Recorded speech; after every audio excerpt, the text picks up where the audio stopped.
it's a numbers game. You just tell them to fuck off. Yes, ma'am. Yesterday, I think you mentioned about Viking bitch that she had. Pardon? Could you speak up? Viking bitch. The Viking bitch. Yeah, You're forever now the Russian bitch. But anyway, go ahead. That's okay. Okay. Well, I'm not asking you for permission. It's okay. Believe me. Okay, go ahead. So you mentioned about her getting a banker on her board. Yeah, she has a banker on her board. As what? As who? As? No, he was just a general guy, one of the industry experts. He was a banker that had done a gazillion healthcare deals. You know you're doing well when the partner from the accounting firm wants to join you. You know you're doing well when the lawyer from the law firm wants to join you. And you know when the senior credit guy at the bank wants to join you. Those are all good signs. And all those three things happened to me. But I had the same board for 9.5 years until the shareholders threw me out.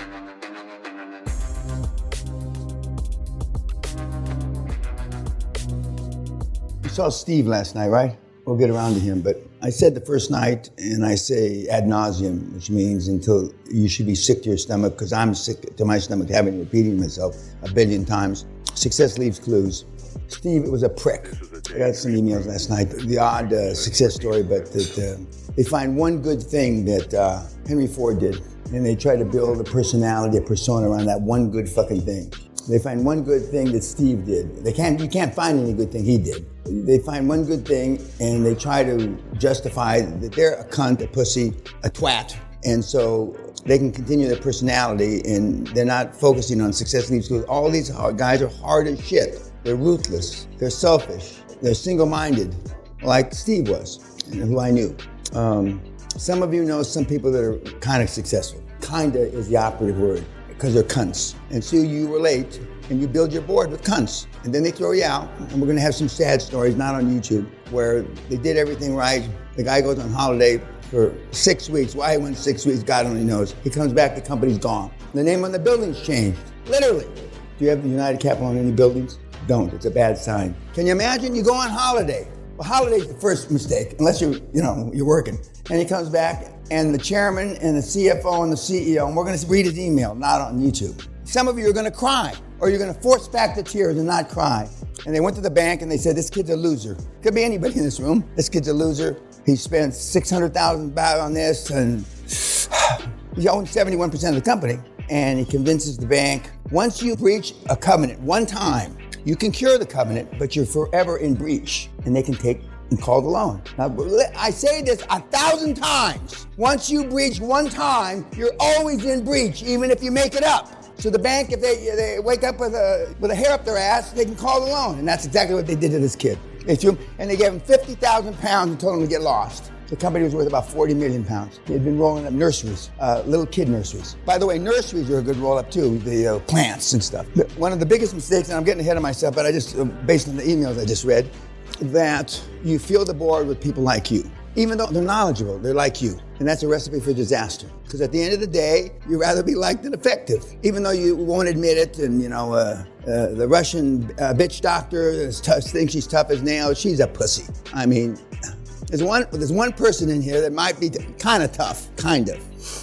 Now I'm talking about if you want to build $1 billion, billions and billions. At the close, I say the one word that I wish somebody had told me more so, and I was pretty selfish as a little kid, to be more selfish, because you are attracted to people like you. 2 or 3 of the people that you're going to hear from this point forward are going to say, and one of the reasons that Josh went through 25 people is he found bright people like he's super bright. He's not Michelangelo like everybody says, but he's super bright, and he's an intellectual. He can talk about a lot of different things, so he brought up a bunch of intellectuals onto the board, but they had trouble getting anything done because they wanted to be liked too. And then when you surround yourself with a bunch of people, even though they've got transactions up the gazoo and they've got billions under their belt, if they want to be liked at the end of the day, when push comes to shove, at the close, they're not going to hammer the people. They won't hammer. We want to get in the big leagues with the big boys. And I was reminded of this when I was at the funeral I told you about with all these big hitters that I've known a long, long time. They've gotten soft now. They're in their 80s.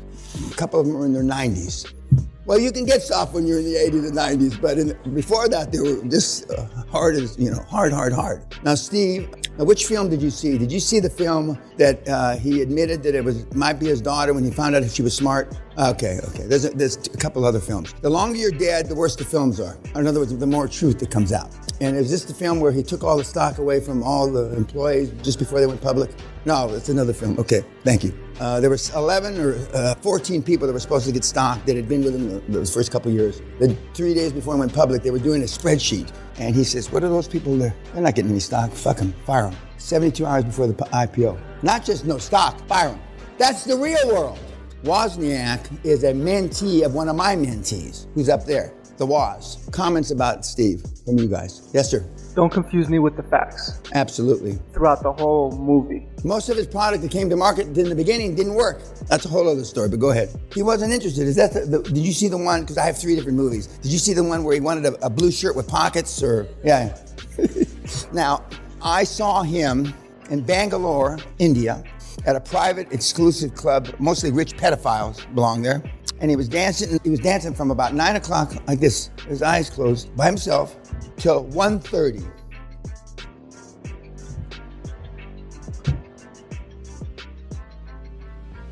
Sally and I got up, danced a couple times. They're closing the club down. He's in a trance. Nobody loves Steve more than Steve, believe me. They asked him 2 or 3 times to put, we're closing the place down. He couldn't give a shit less. He just kept on waddling around, but he's an icon. What else about Steve? Yes, sir, in the back. Yes, he was not an engineer. He did not know how to put things in the computer. He did not know anything, but without him, Apple went shit. Yeah, and you want to know everything, don't you, you fucking idiots? He wasn't interested in the why. He was only interested in the how. There's only 1 or 2 of the icons that you people raise up, and I'm not going to tell you which ones. 1 or 2, 1 possibly 2, that were interested in the how and the why. All the rest were just interested in the how. When I was running around chasing girls, I didn't care why they went to bed with me. I only know how I got them to bed. What else about Steve? Yes, sir, in the back. He utilized fear.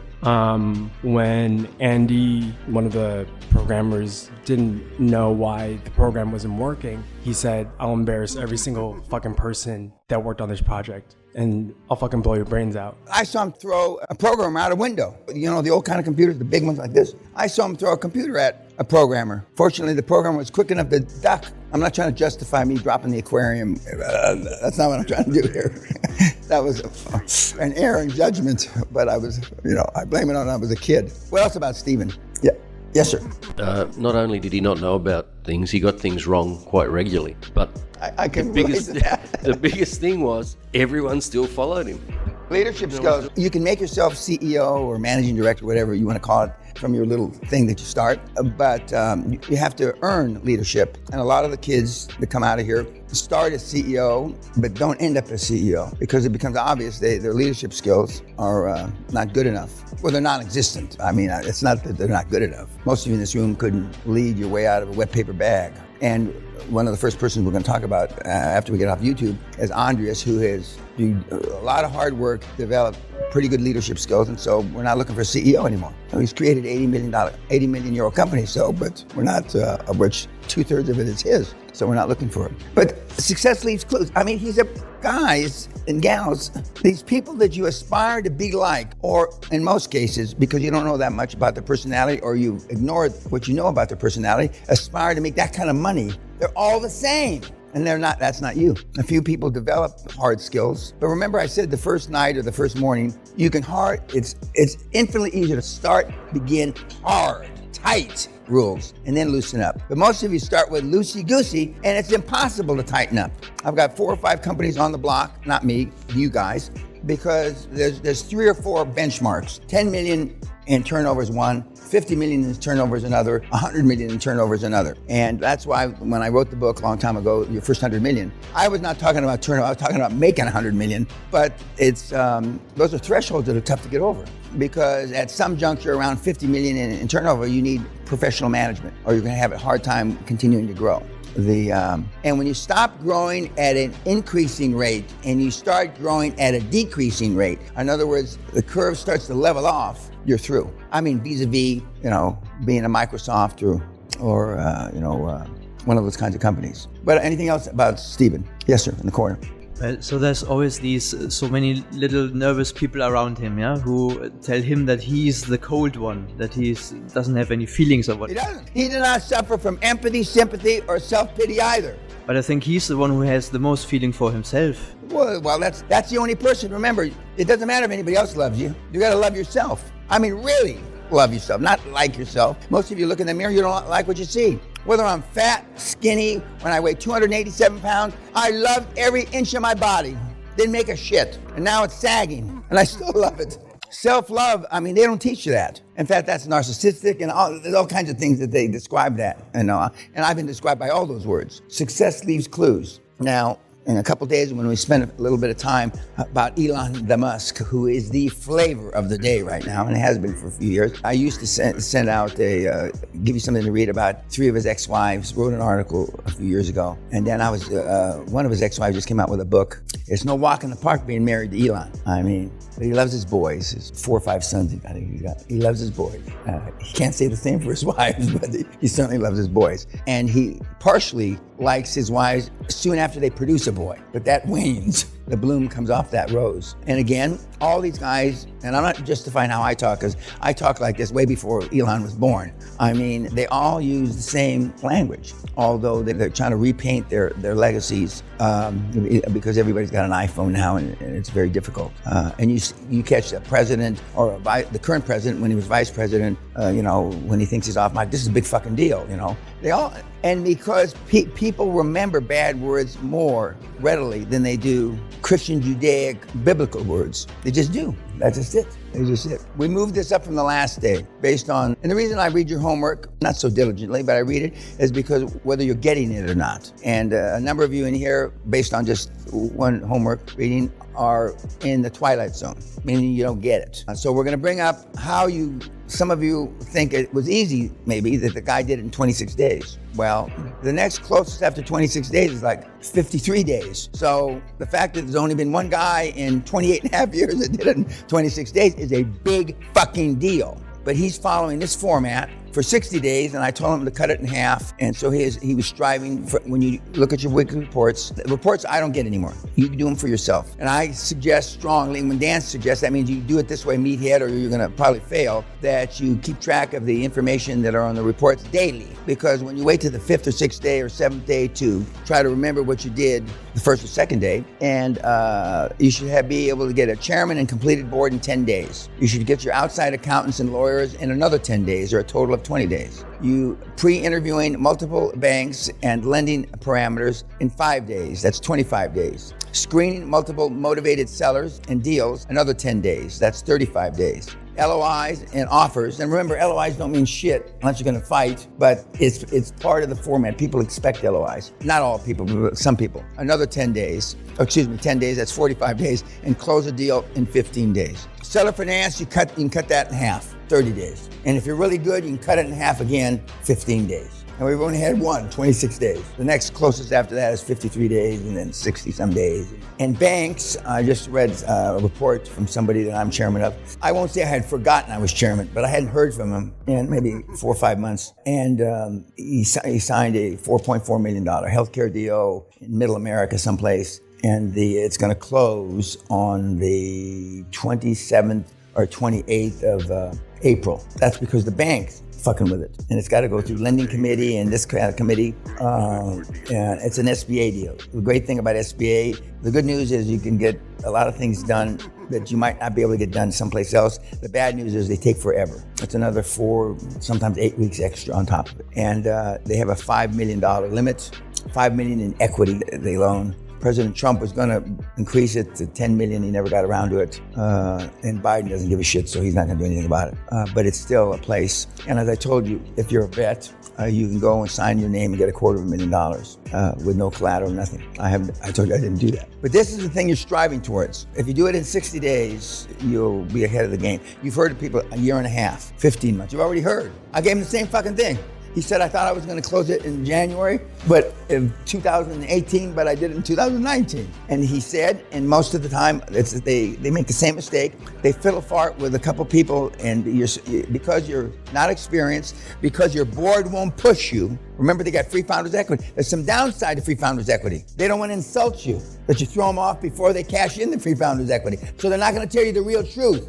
And the 2 deals that he worked on for 7 or 8 months cratered. Now, I remember because he was on the reporting system still, if I'm not too mistaken, or if I'm not mistaken at all, I told him in about a week they were jerking him off. I knew when I first read it in the report. Then when I saw it in the second week report, I knew he was jerking him off. I knew the first time I read the sentence. It's like your deal with the tax returns and the financials. People have a proclivity to lie, and they justify the lies. There's no justification for lies in any part of your life. They justify their lies because they're talking about their baby, their life savings, or they worked all their life. But it's bullshit. They're still lying to you. And when you've done dozens and dozens and hundreds and thousands like I have, it's a numbers game. You just tell them to fuck off. Yes, ma'am.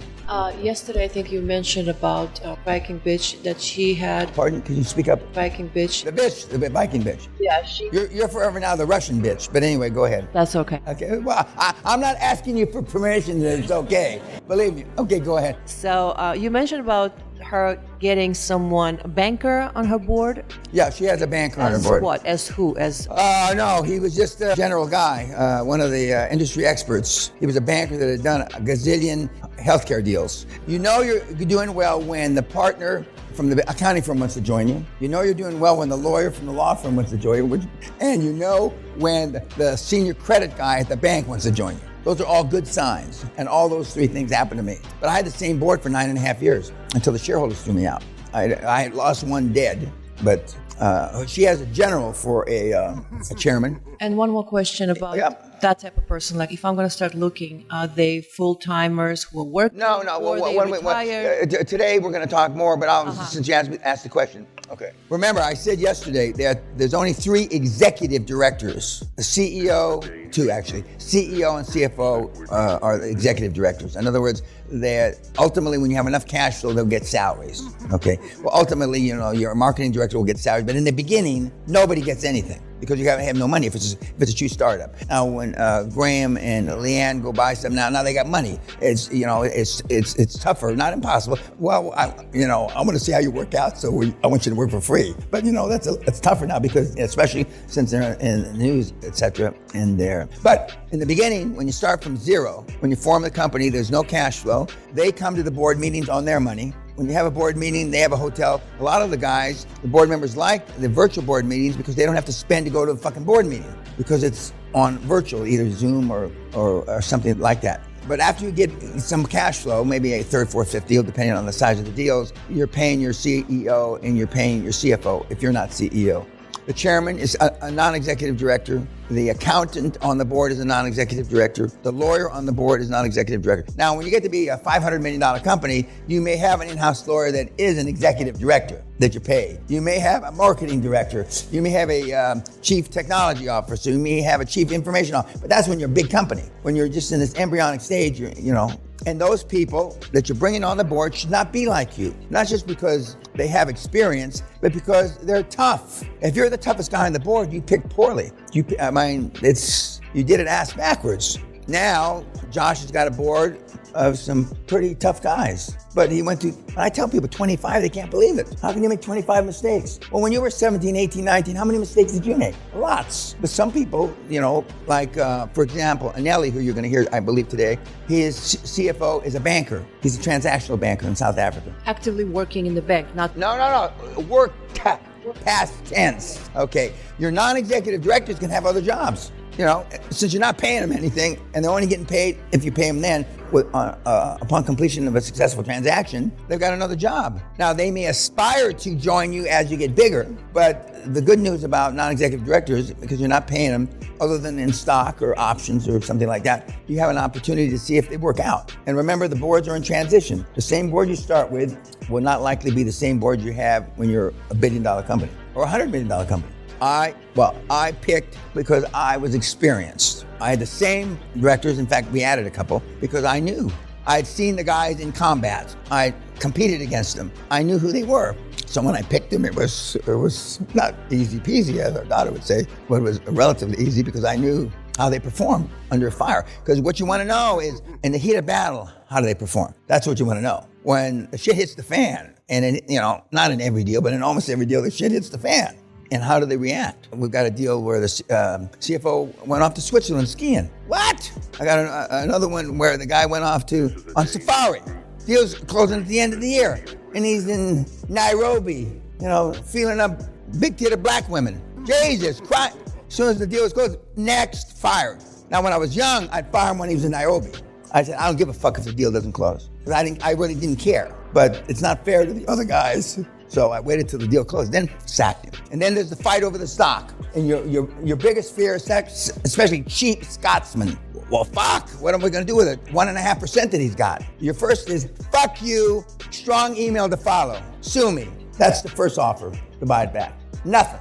The second offer to buy it back is pennies on the dollar or pence on the pound. And then if they don't take that, fuck you, back to the fuck you, strong email to follow. Because a minority shareholder around the world, unless your minority partner is Putin or something, your minority shareholder has virtually no rights. The only right they have is to see the books, the accounts, or whatever you want to call them, the numbers, once a year. And in some countries, you don't have to give it to them, but every 3 years. So they can see the numbers once a year, 2 years late. And so that's worth nothing. But if they hold their stock and you go public and they own 1.5% and they haven't sold you their shares, they hit the cash register with you upon exit. Rarely does that happen. And back in the 90s, we had a few times where they showed up when we went public at the New York Stock Exchange, where their share certificates going like this from up in the bleachers, and they sold their shares. But that doesn't happen very often because there's no measurement or benchmark. When are they going to go public, or when are they going to do this, or when are they going to get sold to a strategic? They don't know, so they would rather take 10 cents on the dollar now. And they also don't know because under your leadership, you could go bankrupt. There's a 50-50 chance, everybody in this room with 4 or 5 exceptions, you'll go bust. 95% of the companies that start go out of business in less than a year. And 95% of the companies that go up for sale worldwide don't sell. Why? Because they're trying to get rich off one transaction. Generational wealth is not built on one transaction. Generational wealth, as I've been saying forever, is built on a series of transactions. And that's the challenge you have when you're trying to buy these businesses from these morons, is because they're going to try to get rich because they've been told, as some of you have been told, well, I put my money back in the business because I can control my business. So now after 35 years, they put all their money back in the business, and then you come along and give them an offer 15 cents on the dollar, an embarrassingly low offer, and they crap themselves. But then when you offer them 120% of what they think it's worth over time, you name the price, I name the terms. And then they can justify in their own little pea brain at the country club, at the tennis club, I sold it for 20% more than it's worth. They don't know, or the people they're telling the story to, in 307 years is the last payment. And they don't tell the folks at the tennis club that they're being bought with their own money. It's a concept that's beyond belief, but it's true. Okay, YouTube, thank you. Go fuck yourself.